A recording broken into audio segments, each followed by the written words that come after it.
નમસ્કાર, આપ જોઈ રહ્યા છો ઇન્ડિયા ન્યૂઝ ગુજરાત અને હું છું આપની સાથે કોમલ અગ્રવાલ। શરૂઆત કરી મહત્વના સમાચારોથી। આણંદની વાત કરીએ। કરમસદ આણંદ મહાનગરપાલિકાના ભાજપના કોર્પોરેટર સ્વપ્નિલ પટેલના જનસંપર્ક કાર્યાલયનું આજે ઉદ્ઘાટન કરવામાં આવતા જેમાં સાંસદ મિતેશ પટેલે રિબન કાપી કાર્યાલયને ખુલ્લું મૂક્યું હતું। ધારાસભ્ય યોગેશ પટેલ, જિલ્લા ભાજપ પ્રમુખ સંજય પટેલ સહિત ભાજપ સંગઠનના પદાધિકારીઓ, કોર્પોરેટરો, મેયર અને ડેપ્યુટી મેયરે ઉપસ્થિત રહી શુભેચ્છાઓ પાઠવી હતી।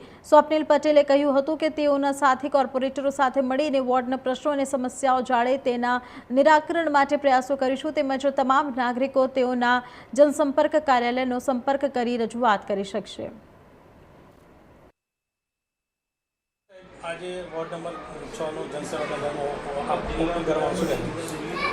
આજ રોજ સ્વાતંત્ર્ય પર્વના પાવન દિવસે વોર્ડ નંબર 6ના અમારા કોર્પોરેટર શ્રી સ્વપ્નિલભાઈ પટેલ દ્વારા વોર્ડ નંબર 6માં જનસેવા કેન્દ્રનું આજે શુભારંભ કરવામાં આવ્યો છે।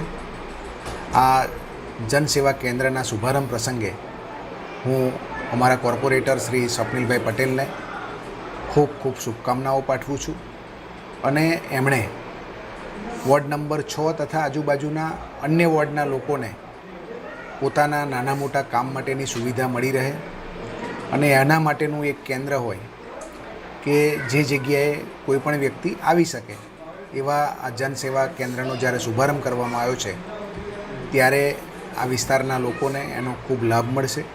પ્રધાનમંત્રી શ્રી નરેન્દ્રભાઈ મોદી સાહેબની અનેક યોજનાઓ તેમજ ગુજરાત રાજ્યના માનનીય મુખ્યમંત્રી શ્રી ભૂપેન્દ્રભાઈ પટેલ સાહેબ, હર્ષભાઈ સંઘવી સાહેબ અને કરમસદ આણંદ મહાનગરપાલિકાના કોર્પોરેશનના પણ અનેકવિધ કામો માટે આજે આ જનસેવા કેન્દ્ર ખૂબ ઉપયોગી બનશે।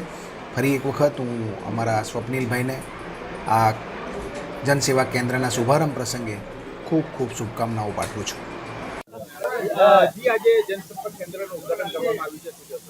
આજ રોજ સ્વતંત્ર દિવસના નિમિત્તે મારા વોર્ડ નંબર 6ના મત વિસ્તારમાં પ્રજાજનો માટે જનસંપર્ક કાર્યાલય ખુલ્લું મૂકવામાં આવ્યું છે, જેથી પ્રજાકીય પ્રશ્નો અને જે કંઈ મારા મત વિસ્તારના પ્રશ્નો હોય એ સીધા મારી ઓફિસે આવીને સંપર્ક કરી શકે। મારા સાથી કાઉન્સિલરો સાથે મળીને વોર્ડ નંબર 6ના પ્રશ્નોનો ઉકેલ લાવીશું અને ઝડપી તેમનું નિરાકરણ લાય તે માટે કટિબદ્ધ રહીશું। માનનીય વડાપ્રધાન શ્રી નરેન્દ્રભાઈ મોદીનું કટિબદ્ધ સ્લોગન છે કે જન સેવા એ જ પ્રભુ સેવા, એને સાર્થક રાખીને ખૂબ આગળ વોર્ડ નંબર 6ના વિકાસનું કામ કરીશું।